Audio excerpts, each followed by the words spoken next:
Hey YouTube, this is Michael from Asymmetrical Preparedness. Today I was going to do part 2 of security en route to your bug out location. Got my pocket brain here again, of course. So we got a good thing to use, to have, is to think about first off your vehicles, what vehicles you're going to use, what vehicles you have access to, and things like that. Pickup trucks are really good because for your trail vehicle, which is basically the vehicle in the rear guard. It's good to have pickup truck back there. You got guys sitting in the bed, or an SUV maybe without the back window. You want guns facing rear, of course. You want eyes on rear. If you got guys sitting in a pickup bed, if you got like 2 or 3 guys, they can be covering the whole fields of fire thing. You can be covering the different sectors, observing, because you're not just looking directly behind you. You want eyes on 360 degrees around your little convoy as you're proceeding to your bug out location. So, and what you can do is you can do sandbags, or have sandbags pre-staged before this. You can already have them full, just sitting somewhere on your property or something like that.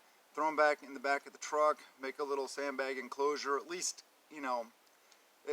high enough so you can like kneel behind it, like the pickup bed height.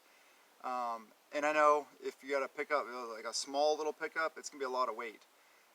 So 1-ton trucks, bigger trucks, stuff like that would be good for what I'm talking about here. Well, hello leaf, maple leaf. Yeah, so to provide some kind of protection, and then you always want the most people you can in their body armor, helmets, if you have it. Whatever you have, wear the best you can. Be as best equipped as you can. So, yeah, maybe a pickup truck front and rear. Another thing I was thinking about would be a good idea is quad cab pickup trucks have a big flat roof, as well as SUVs, RVs, motorhomes, fifth wheels, trailers, cargo trailers, flat tow trailers, whatever kind of trailer. Take a sheet of plywood, lay the plywood up on top of the roof. Put little sandbags around the top, make a little sandbag emplacement on top of your vehicle, if you can, or on top of the trailer. Have guys up there, armed men or women, whatever the situation dictates, as your gunners. That's your protection. In the civilian environment, it's difficult to come up with ideas and to talk about what you can do. Military applications, all that stuff's already set up. The vehicles already have emplacements on them. They already have gun positions. They already have fighting positions. They're up armored, all that kind of stuff. So try to do something to improve the longevity of the firefight, if in your chances of survival in a civilian situation in an SHTF scenario. Yeah, so you can do that for having some sandbags up there. You can do metal, if you're into fabricating and stuff like that, you make this super cool like doomsday vehicle. Do some steel plating, stuff like that. Anything that helps with the bullet resistance of the vehicle and the fighting position from the vehicle. Another thing I want to talk about is use of drones. Drones are awesome for scouting. Okay, you could be running a convoy, and if you have a drone or two, you can have one out front, scouting, even ahead of your scout vehicle, the vehicle in the very front of your convoy. So, yeah, providing real-time data, if you have that capability. It would be an awesome capability to get now and to think about now. So you don't have to, you can run it out, fly it out in front of the convoy, in front of your lead vehicle, and it can look around corners, it can look, different obstacles, or you can have it running all the time if you have the capability. If not, you come to something that looks kind of fishy, send the drone in. Have them look at it. If it gets shot down, well, then you're going to need to reassess, deploy scouts, flanking maneuvers, stuff like that to assess the situation if you need to get through there. This is all, it's hard to put this into the prepping world because this really is military world, and preppers and your families and your mags, you're not a military unit. So if I'm kind of going that direction and talking about a lot of military stuff, I don't know how to get around that really. You're going to be you're going to be a military column, a military convoy when you're going en route. You have to be. Everybody has to be armed that can be armed. Yeah, everybody possible with, you know, guns pointing out and ready to engage. So training for that is important. Have any of you ever shot from inside a vehicle? Have you ever shot at a vehicle? Do you know how to shoot through windows, windshields, stuff like that? There's videos out there. Some, you know, good guys out there putting out good videos about that kind of stuff. You know, operators, high-speed, low-drag type guys. They got some good videos out there that show you. I don't have the capability and the ability here on my property or anywhere around here to show you that. Plus, I don't have a vehicle I want to shoot through the windshield of. So, you know, there's some good videos out there. Watch them, learn tactics. Yeah, so everybody armed as much as possible. Another good thing for scouting and going ahead of the column would be motorcycles, quads, stuff like that. Because they can get out there, they're highly maneuverable, and you can get a lot of places that nobody else can. You know, they come onto an obstacle and motorcycles and go through them. They're a great bug out option. Obviously, you can't carry them much on a motorcycle. So, but having them as part of your equation would really help. You know, they can just be cruising along the column. You can even have a motorcycle as your scout vehicle, or a couple motorcycles, you know, or quads. You know, because in a SE, and I'm talking, there's so many different variables here. SHTF or WROL. There's different things. You can have SHTF where law is still kind of in place, where you got to deal with law enforcement and stuff like that. And, you know, are they really going to worry about a non-street legal vehicle on the roads like a dirt bike or a quad? Probably not. But, you know, and then also you're going high vis or low vis. You know, are you trying to be gray man? Are you trying to sneak to your bug out location? That, I haven't really talked about that because that's a completely different topic.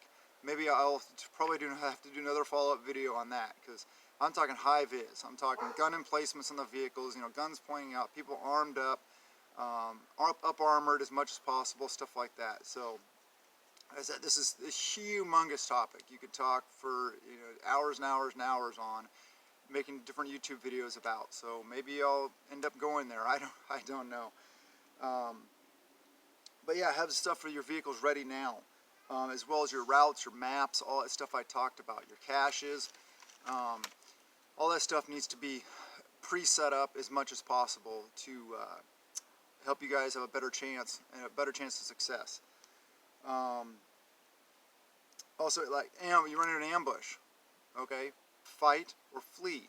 Well, there's I can't even answer that for you guys. I can't even answer that for me in my situation, because I don't know where will I be on the road, what will the terrain be like, what will the factors be, what will the forces against me be, what will the forces be at my disposal, because when stuff goes south, you know, you may have this awesome mag, but with all these combat capable guys or whatever, but maybe some of them don't make it to the rally points, and you're traveling without them. So, I guess there's so many things to think about. I just want to have you guys thinking about this stuff, start the process, you know, the juices flowing, thought process is going of what you're going to have to encounter, what you're going to run into, stuff like that. So, yeah, in reaction to contact drills, there's videos out there about that. I know, good guy, pretty decent, I think, is Max Velocity of Max Velocity Tactical. He puts out a lot of good videos on the topic. A lot of trolling, all that kind of stuff like that. And he's got some tactical training schools that are pretty sweet too. I haven't been to them, but they seem pretty legitimate. And we're talking about like close ambush, far ambush. For non-military types, close ambush, you know, you're talking within like 50 yards. Just throw it out a number. And it depends, it's terrain dependent. Maybe it's 100 yards. A lot of those situations, if you're capable and you're ambushed like from the side or something like that, and like I said, this is also, is it L-shaped ambush? Is it just a ambush from the side of the road? It depends on so many different things. But a lot of those situations, if they're really close in and they're like the right hand side of the road or just in the tree line, you're going to want to dismount as quick as possible, get out of that vehicle, and you're going to want to rush the position. Basically, you're going to fight through. And, you know, I'm talking combat stuff that a lot of preppers aren't ready for. So, yeah, but you're going to want to fight through, and you're just going to want to take them out, because it's a dangerous situation, and you're probably not going to be able to back out, continue through. They're going to have something blocking your forward progress, they may fall a tree or something like that, blocking your roadway progress. You're going to be stuck there, so you're going to want to fight through. And this may be difficult for a lot of people to think about or to understand or to be trained for. You know, it may be it may be your end right there. You know, you may not be successful. What I'm talking about, you know, casualties. A lot of these things are high casualty rate scenarios, but we're gonna have to learn to deal with stuff like that in the prepping world and when SHTF happens. So if it's a far ambush, you want to try to get out of there, because you're not going to be able to, you know, close the distance to the bad guys before you're dead. Basically, you know, enough said. So you're going to want to, you know, can you continue forward? This is why comms between vehicles is going to be important. You got to have to run your comms, be on them, talking about the situation, heads on the swivel, all that stuff like that. Be able to communicate effectively amongst your team. Everybody, needs to be practiced. You don't need to be losing your mind, screaming, "Oh God, what do I do? What do I do?" You got to remain calm, and you got to be able to react, and you got to be able to fight when, you know, stuff's going south. It's literally hitting the fan right there on you. So, yeah, and so you got to think about your combat capabilities. What are you going to fight? What are your fighting situations? When are you going to retreat? When are you going to take off? Get the heck out of Dodge. You know, I mean, it may be a situation where you're under so much fire that you're just going to have to ditch and get off the other side of the road and just run and leave all your stuff. So that's the situation where you got your stuff on you. You know, like I have here on I got my battle belt, I got my, you know, my chest rig, and then I grab my bag, my patrol bag, bug out bag, get home bag, whatever you want to call it. Grab your bag and go. And then you're going to be in a serious disadvantage then, because you're not going to be a good situation. You just lost all your stuff. So you may be in a situation where you're going to have to do that and then reorganize counterattack. Come back if it's that important to you. But that's where caches along the way come into place, and the cache is at your bug out location. You may just have to call it a loss and let it go. I know that's tough to hear, but that's the reality of it. That's a lot of these things people aren't going to want to hear. It's going to be a very difficult situation. If you're getting followed, you know, there's some vehicles following you. Well, if you have a chance, you know, have your trail vehicle slow down, have your column speed up a little bit. Get in a situation where you create that distance, and it's all terrain dependent also. If you can build the distance where your vehicles, or at least the first couple of vehicles, if there's nothing out in front of you, maybe the first couple of vehicles can break trail, can basically go off in a 90-degree angle, either right or left, doesn't matter which way, and then circle back down. Like if there's a road that goes along it, then what you do is you head off 90 degrees, circle back, set up an ambush from the side. If you don't have that capability, just have some guys jump out of the vehicles when they're out of sight of whoever's following you, go off into and set up a hasty ambush, snap ambush basically. Have the column continue rolling. Have them just slow down enough where the guys can jump out really quick, run into the woods, set up the ambush, column keeps on going, have those guys in comms with everything, then have them roll through, and then when those trail vehicles come through, they're following you, have them engage them. And that's when your trail vehicle, as soon as it's out of the ambush area, that's why you need communication. They need to know when they're out of the ambush area. As soon as they're out of the ambush area, they can stop, they can hit the road, or they'd be the front part, the bottom part of the L. Basically, the guys along the side would be the long arm, and then you have the short arm of the L-shaped ambush. Vehicles roll up, you know, they're following you, roll into it, and they're getting engaged on two sides. So then they have to decide what to do. Like I said, there's so many different things to think about. You can go old school too. Caltrops for following vehicles. They are basically, you got 3 prongs on the ground, 3 like metal spike prongs, and then 1 up. They're basically a 4-prong thing. And they're made out of hollow metal tubing that's sharp. So basically you throw them out on the road behind you, and caltrops didn't have to used to be hollow, of course. What we're talking about is for vehicles. Throw them out on the road, the hollow thing sticks into the tire of the vehicle following you and lets all the air out. Airs out their tire, airs down their tires. It's just something that popped in my mind. Is it effective? No, not really. But hey, you may find a use for them. or you can use anti-personnel type things if you're out patrolling. There's a lot. That's a totally different topic. But also, you're going to want to have chainsaws for obstacles, trees down in the road. You're going to need to cut through them, stuff like that. Like I said, situation dependent, but chainsaws, you got to have chainsaws. Okay, like I talked about, WRL or bugging out as early as possible. So you got an early situation where rule of law still exists, like maybe tomorrow, everything's still fairly normal, but you got an idea that you need to get your bug out location. Well, that's going to be a totally different situation. You're not going to be all high vis then. You're going to be on the down low. So that's a little bit easier, but if rule of law exists and stuff like that, and you don't have the security concerns, roll up. Meet up your rally points, get together with your mag, and proceed to your bug out location. Still proceed with caution. Have guns ready. Just have them out of sight. You can't be sitting there rolling along with, full up armor and camo and guns sticking out of vehicles nowadays. So, have them ready, but have them out of sight. Have them laying down in your lap, stuff like that. Yeah, so that's a lot easier scenario, obviously. That's what I'm kind of hoping for. I get a heads up. If I get a heads up, I can get to my bug out location. Situation dictates, probably just have to bug in. So, and hope to eventually get to the bug out location. That's another strategy, is to lay low, let the initial everything happen, all the chaos in the big cities, all the massive die-offs, stuff like that, and then wait for that little bit of calm after the storm, then try to get to your bug out location if the situation dictates. Like I said, there's so many different situations here, there's so many different variables.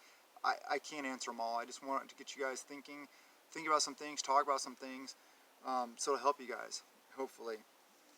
Yeah, so the down low versus high vis.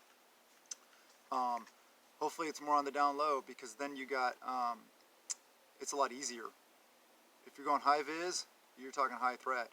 So I hope to help you guys out. Maybe I'll come out with some more ideas and have another video on this exact topic, or maybe I'll do the down low, talking more about things and the considerations with traveling gray man, or on the down low, however you want to call it.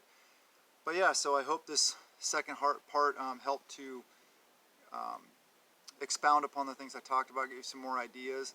I can go more into security for your campsites, for your bug out location, but that's more of a bug out location security, so I could probably do a video on that.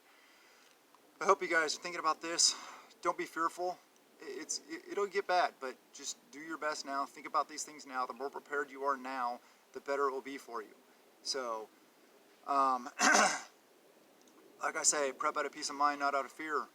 And do your best, do your preps, get your preps in, grow your own calories, be as self-sufficient as possible, and be positive. Have fun with this. Make it fun. Make all these things fun. So, yeah. If you like my videos, please subscribe. Please spread the word. Share the videos. Like, comment, all the things, Email me at asymmetricalpreparedness@gmail.com if you have some questions you want to ask outside of the comment world that's not visible to the entire world.